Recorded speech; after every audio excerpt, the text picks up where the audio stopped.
Thanks to the Communist Party of Ireland for the invitation. The attraction of speaking here today is community and the importance of community. It means such a lot to me, and hopefully everybody involved in politics understands the importance of community, and not just as an abstract term. Like even Thatcher recognised the importance of community when she set out to destroy it, and she made a point of saying there's no such thing as community. If our enemy realised the importance of community, we should certainly be utilising it. Just a slight bit of background by myself. I got involved in politics around the age of 15. At the time, it would have been anti-fascism, pro-choice, Latin America, that type of stuff. At the time, a lot of leftists would have reckoned that walking through the trade union movement was the way to progress to a more socialist society, more progressive society. Me and the people around me didn't see that as a way forward, having recognised that the unions had basically been taken over by bureaucrats and on board in the system, similar to what Murray's talking about with the community sector. So we decided to make a conscious political decision to become involved in our own communities and try and both build in the communities for the benefit of the community while also politicising the communities. So that's my interest in community and community building has originated that far back. Today, when I was asked to speak, I agreed to speak based on Murray's excellent article. It's really an important article, an important conversation that I'm not sure people will be aware of, particularly the younger people. As a slight aside, I already mentioned Colin McCarthy. Colin McCarthy was on the radio in the last couple of weeks being asked his opinion on how we should be economically progressive in Ireland and all that type of business, right? People appear to forget who he was and Board Snip and the damage that him and people like him and his ideology did to this country. The Mayor of Limerick, the directly elected Mayor of Limerick, played a huge role in attacking working class communities through austerity. That appears to have forgotten. The Labour Party had a relatively good election. People again appear to have forgotten the damage that the Labour Party did to working class communities.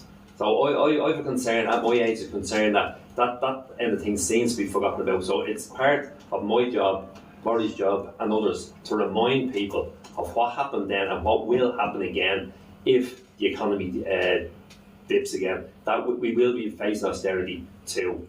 To go back to the Murray's article, I'd have a slightly different analysis of the community sector and community. And again, it's not, my criticisms aren't personal or even aimed at organisations. I would strongly argue that everything that Murray has said in his article is correct 100% in that it was a conscious political decision to neuter the community sector. I would strongly argue, though, the community sector, and when I say the community sector, I mean the NGOs, or what's ironically called the voluntary sector. They're not voluntary, they're paid. And that's no reflection on anybody. I'm paid to do the job I do. That's not a reflection, but they're not voluntary, right? And that's a misnomer that I believe is very, very important, because I believe the fact that we have people paid to do work in the community, and the government had purposely what I would almost consider privatised community work, where they paid people to do community, and the majority of people are really good people doing the very best what they can for their communities. And I acknowledge that.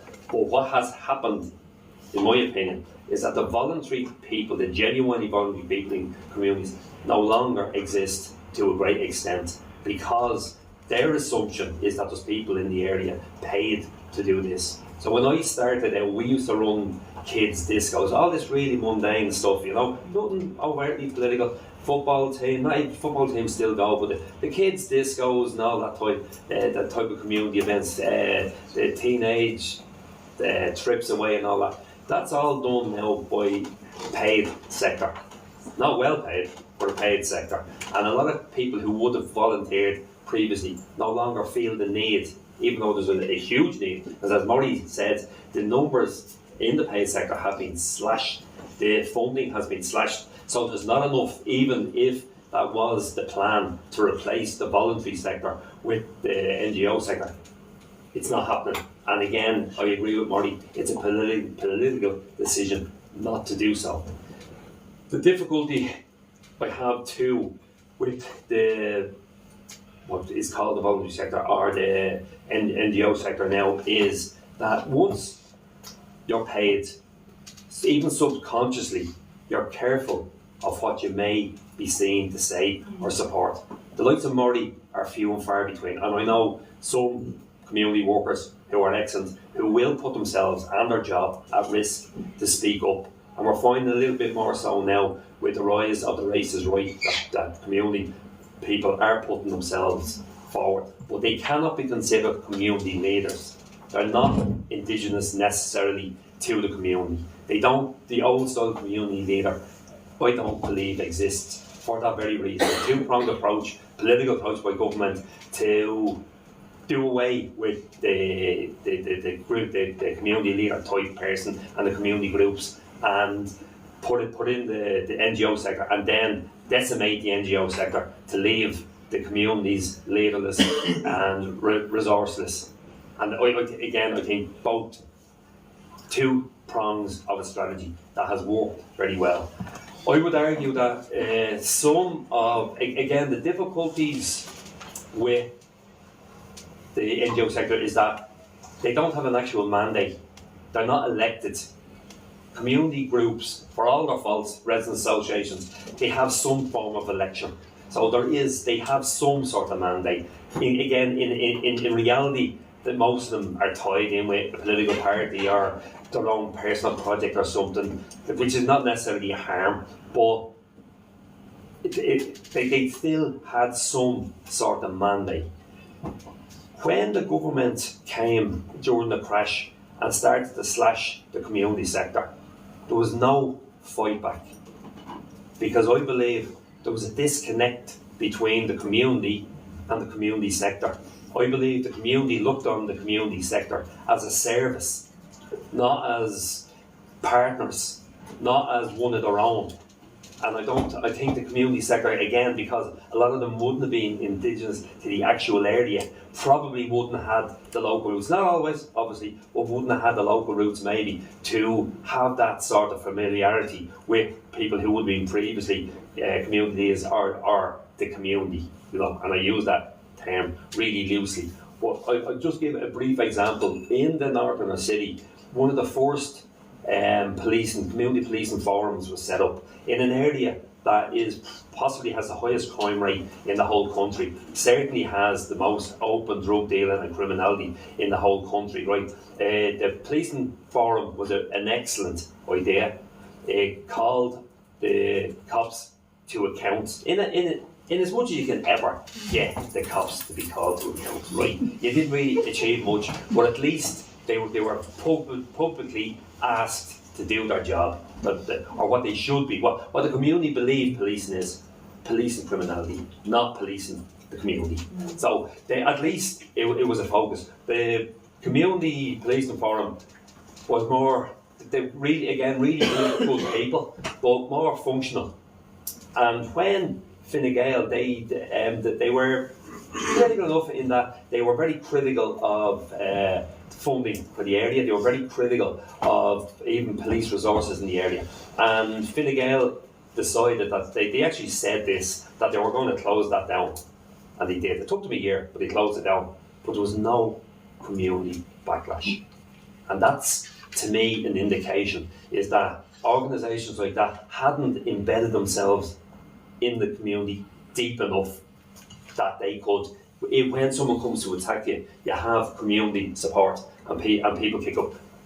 For months, nobody even knew that the forum was gone. It took months before people even realised it. And when they did realise it, there wasn't any type of decent pushback. And I think you're finding that all over the place. Again, if we look back in a number of high profile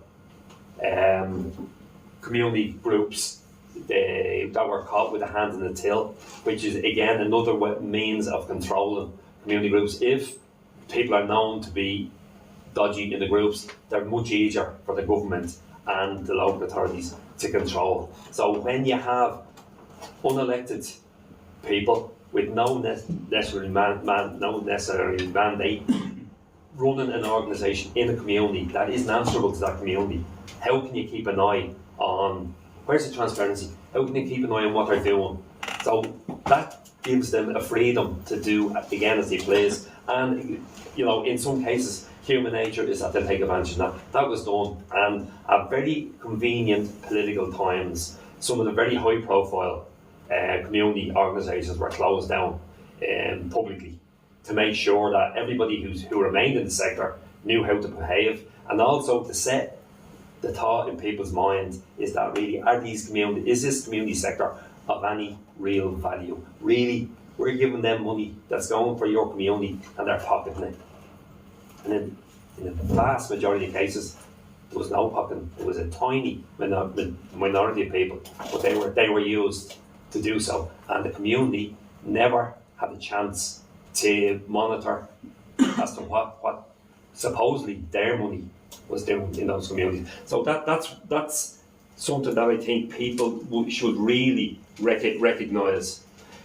In terms of community, and apologies, just a few brief notes here, just jumping around. In terms of community, sometimes it's a bit of a myth as to what, like people believe that in the olden days, communities were better organised and much more political. They may have been better organised, they weren't necessarily political. The church would have had a huge sway in a lot of communities around the country, and if for good and bad, mainly good on the ground. So the political parties would have had huge sway because they would have always had access to money. So we shouldn't get fooled into thinking that in the old days everything was great if we could only go back there. There was criticisms we made. As we said, when our community, the work that we did was simple stuff, taking the kids out of the area, running kids discos, running teenage discos, like not war changing stuff, you know what I mean? Not overtly political, but we would argue that, if you're working hard in your community, when a political issue arises, that if you speak on it, people will, if you're working hard in your community, when a political issue arises, that if you speak on it, people will recognise you as someone who benefits their community, and therefore your voice may have some resonance, may not, they may just ignore you, but at least you may have some resonance. That was the argument that we would have made. So looking back over the years, and again, an area that I was hugely involved in was the anti-drugs movement. That was a genuine grassroots movement, regardless of whether people agreed or disagreed with it, and I find it difficult for anyone to disagree with it. That's in my personal opinion. That was a genuine grassroots movement, and during that campaign, we had community groups actively trying to stop the campaign, actively working with the state and with the guards, trying to damage the anti-drugs movement. So even at that stage, you could see people who would have been involved in the paid community sector realising what side of their bread was buttered and making that decision. And the state were genuinely under threat from that movement, because I think at one stage we had 53 different areas mobilised, to lesser extent obviously, but that was something that did genuinely frighten the state. And they, like, if anyone reads the history of the anti-drugs movement, it's really interesting for people who have the political opinions of most people in this room, is how the state dealt with it. Like the gloves were taken off by the police. It was similar to what they did to the Republican movement, except this was to ordinary working class people who weren't necessarily aligned to any political cause. They used drug pushers in the courts to put people in jail. They made up charges, and they basically broke The movement itself was ultimately fairly successful in that it did put heroin out in particular areas, but the state used every aspect of its power to break it. That was an example of an actual community working class campaign.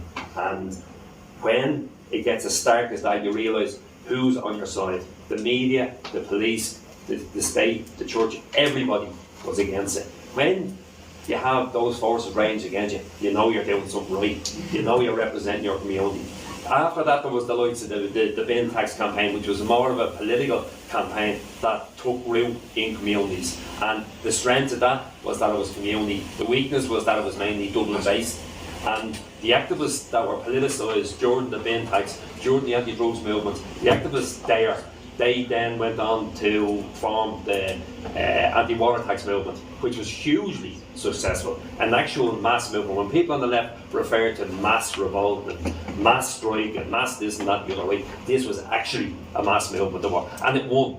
And never ever forget, it won. We don't pay water charges now. That was a community campaign. A grassroots political community campaign, slightly different than the anti-drugs movement in that it wasn't overtly, the anti-drug movement wasn't overtly political. But they're, to me, examples of real community action. And when you get the reaction in the state in both, actually all three, there was jailings in obviously in the anti-drug movement, there was jailings in the bin tax campaign, there was jailings in the water tax campaign. When they start jailing you, you know you're doing something right. To me, that is community activism. That is the baseline of community activism.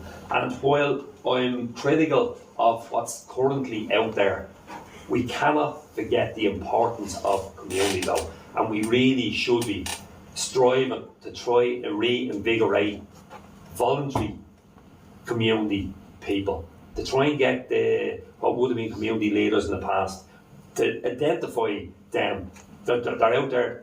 Our communities are gifted with brilliant people, and as Maury says, like he doesn't have a degree, doesn't have a master's. We don't need masters, we don't need degrees. We have organic intellectuals in our communities that have the ability to organise if they have the support. And like I would encourage every single body to see how you can get involved in your community, no matter what's the level. As we said, even running the kids' disco, doing anything, just get involved, because you begin to have confidence, you begin to meet others in your community who think like you, who are willing to work with you, and then you can begin to build into something that can put it up to the police, that can put it up to the state, that can put it up to the local authorities. I'm a local councillor, and I said to Murray earlier on, the reason I became a local councillor, it wasn't for the huge money that I get, or the huge admiration that I get from everybody, right? It was simply to get information. There was two reasons. One was that I would have a political mandate for my politics, right? The second was, the first was actually, that was the second. The first was that I would get information. When, as a community activist, I was dependent on a friendly local authority official to give me information on whatever derelict housing in the area or something like that. As a councillor, I'm entitled to that information. So I went in with my eyes wide open, knowing that it's a relatively powerless position, that I wasn't going to change the world by sitting on Dublin City Council, but it would be of benefit to my community. That's the reason I went in there. Whether that's successful or not, that's for another conversation. But I certainly would encourage everybody to get involved in their local community and do, no matter what you can, anything, no matter how small, to see can we reinvigorate communities. And definitely the big problem we will continue to have is the mindset of communities now is that there's a paid sector who will do the work for them, and that's clearly not working. Thanks.